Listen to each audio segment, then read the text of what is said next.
Et avec notre invité, on va donc parler compétitivité avant la remise du rapport Gallois. C'est dans 4 heures maintenant.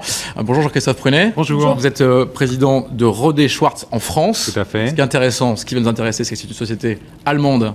Et là, c'est une filiale française. Donc les éléments de comparaison vont être très intéressants. Qu'est-ce que vous attendez, ce que vous savez déjà, de ce rapport Gallois ?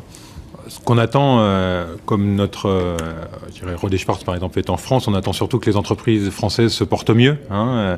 C'est ça, je dirais, l'élément important de ce rapport, pour qu'elles retrouvent la voie de l'investissement, pour qu'elles retrouvent l'envie de créer, d'exporter, de créer des nouveaux produits.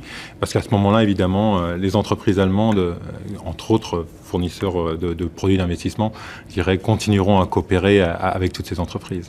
Que les entreprises françaises aillent mieux, ça j'imagine que tout le monde est d'accord sur la question. C'est sur la méthode en revanche que les avis divergent. À votre avis, comment on fait rapidement, concrètement, pour que les entreprises aillent mieux ? Je pense que ce qu'il faut, c'est un projet pour tout le pays qui permette de mettre tout le monde dans le même sens. En Allemagne, ils ont eu ce projet, à leur corps défendant peut-être, c'est la réunification allemande. Ça a été un projet, je dirais, qui a mis toute la nation, qui a fédéré toute la nation et qui a coûté très très cher et qui a été très très très difficile. Et en même temps, ça a permis à l'Allemagne de se réinventer, de prendre des décisions lourdes, comme dire je vais développer l'industrie. C'est une décision qui a été prise il y a quelques années, à une époque où l'Allemagne allait beaucoup plus mal que la France en fait. Et ce pari a payé. Et aujourd'hui, l'Allemagne est effectivement un pays industriel qui exporte et qui se porte bien, alors que la France, quelque part, avait plutôt une politique de désindustrialisation sans usine. Nous, on n'a pas de pays à réunifier, comment on fait du coup ? Voilà, alors là, il faut inventer un projet, sinon le projet va nous tomber dessus sans qu'on le veuille, c'est une grosse crise. Donc on a la chance aujourd'hui d'avoir encore peut-être un petit peu de temps, ou la chance de trouver des projets. Et il y en a beaucoup dans l'économie d'énergie, dans l'énergie, dans la santé, dans le transport. Tous ces grands projets qu'on avait vus il y a des dizaines, des vingtaines d'années, qui ont fait la gloire de la France. Aujourd'hui, il faut en réinventer pour que tout le monde se mette, je dirais, dans la même direction, dans l'État, les citoyens, les entreprises, les jeunes, les vieux, tout le monde se mettent dans le même sens pour donner un sens à toutes ces économies, donner un sens à tout ce rapport. Pourquoi est-ce qu'on fait tout ça ? Pourquoi est-ce qu'on va lancer des économies ? Pourquoi on va demander à tous les Français de payer pour quelque chose ? Et c'est ça dont on a besoin.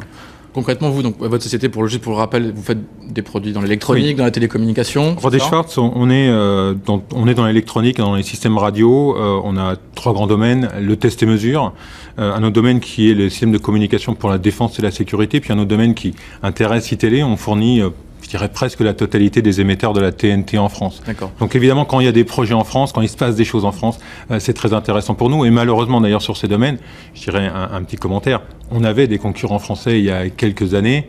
Aujourd'hui, on n'en a plus. Le coût du travail dont tout le monde parle, c'est pas un problème ? C'est un problème à court terme. C'est un problème pour les entreprises, je dirais, qui sont plutôt, je dirais, développées dans le moyenne gamme. Parce que dans le moyenne gamme, il y a de moins en moins de différenciation entre les produits et la concurrence prix joue à plein. En Allemagne, c'est plutôt du haut de gamme. Et c'est certainement là-dessus qu'il faut aussi nous mettre des efforts. Développer des produits de haute technologie, de qualité. De dire, quand vous pensez à un produit allemand, vous pensez à un produit de qualité, solide, fiable. Il faut que dans le Made in France, on retrouve aussi cet état d'esprit.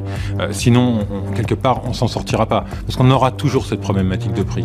Lorsque les produits ne sont pas assez différenciés, on a toujours une problématique de prix. Il faut trouver des niches, il faut trouver des produits de qualité uniques au monde.